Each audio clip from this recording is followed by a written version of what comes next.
Turkey's Erdogan says no NATO membership for Sweden at Vilnius summit. Here's a summary of the article.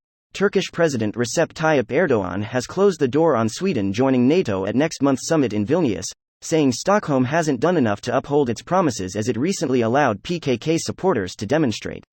Erdogan told journalists accompanying him to Azerbaijan earlier this week that terrorists were demonstrating in the streets of Stockholm while NATO Secretary-General Jens Stoltenberg had been trying to convince him to accept Sweden's bid for membership of the military alliance.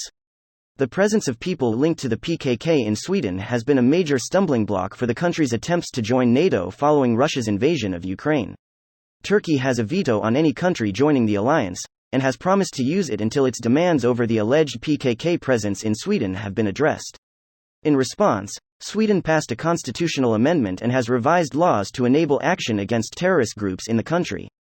Senior officials from Finland, Sweden and NATO will meet their Turkish colleagues in Ankara on Wednesday to discuss the progress they've made via the trilateral memorandum, which requires the two Nordic countries to take steps against terrorism in return for entry to the alliance.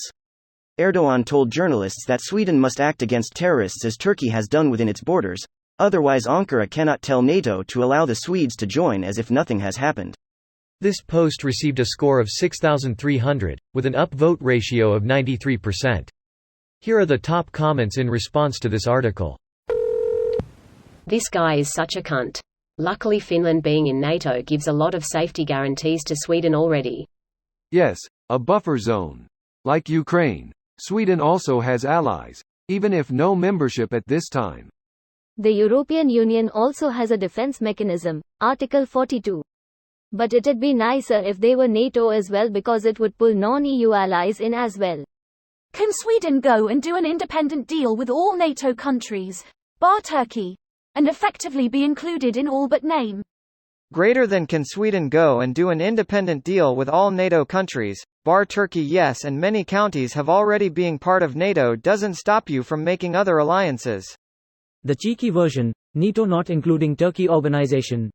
NATO without Turkey literally makes no sense as they are the main gate to the Black Sea, which is a main entryway for Russian aggression. Which is the point of NATO to begin with. That's why Turkey has so much fuck you power within NATO. They hold a key position and aren't afraid to abuse that fact. Something tells me Washington will respond with less carrot, more stick. Washington's response: "You Greece you fuckers want some F-35s. Greece, we want battleships. Washington's, FUS are no longer USEF Greece, battleships. How about a giant wooden horse you can gift to your very best friend? Well now Lancelot, Galahad and I'll wait till nightfall, then leap out of the rabbit, taking the French, by surprise. Not only by surprise, but totally unarmed. Turkey. Fetcheslavash. How did this prick win the election? Every Turkish person I've ever spoken to said is our asshole. Lots of conservatives in rural areas and in countries like Germany and Netherlands voted for him. He controls the Turkish conservative media, a la Fox News.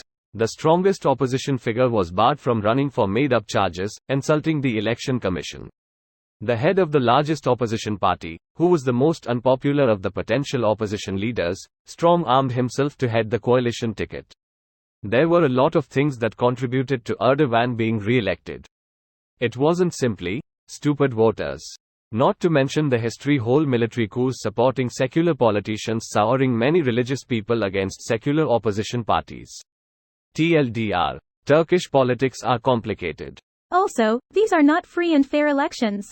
Even if you believe that no one is messing with vote totals, the media environment there puts the finger on the scale toward Erdogan.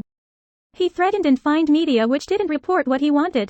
Censorship ran rampant. The Washington Post dubbed them free and unfair elections. If he only controlled some media, that would be one thing, but all of them have to operate under the rules of a game designed to make him the winner.